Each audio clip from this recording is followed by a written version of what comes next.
In this video, we will provide you with a quick overview of the E5. We'll show you the individual housing parts, the connections, and we'll also take a look into the working chamber. Please note that you can find instructions for unpacking and installing the machine in other videos.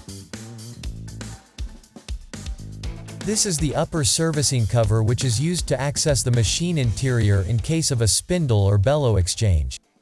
The start button enables you to start and pause jobs.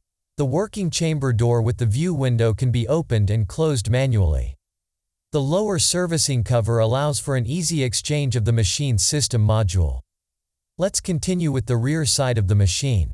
On the right bottom side, you can find the identification plate. Next to it is the connection panel with the main power switch, the power connection, the Ethernet port, and 3 USB ports for future extensions. In the middle, there is the hose connection for the air extraction system. On the left is the air extraction interface. Behind this cap is the emergency opening mechanism for the working chamber door. Let's take a look into the working chamber. Note that if the machine is switched off or when axes are moving, the working chamber door is locked. Switch on the machine at the main power switch.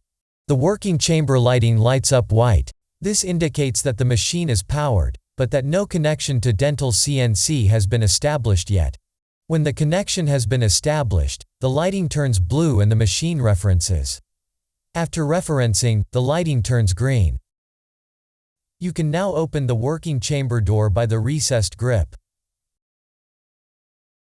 The AB axis module in the working chamber contains the following elements: the tool magazine for 16 standard VHF dental tools, the insert for the air tool,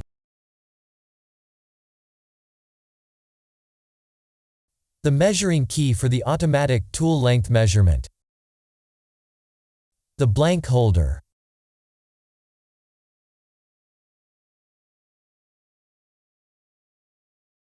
Also in the working chamber is the spindle with a collet chuck for tool holding. The E5 has 5 axes, 3 linear axes and 2 rotary axes. The spindle moves along the linear axes X, Y, and Z. The blank holder rotates about the A-axis. The AB axis module rotates about the B-axis. So what's next? If you need to install the machine, watch our video on installation. If you want to get started with machining, watch our video on mounting discs and the block holder. For the complete operating instructions, visit dentalportal.info/E5. We hope that this was helpful. Thank you for watching.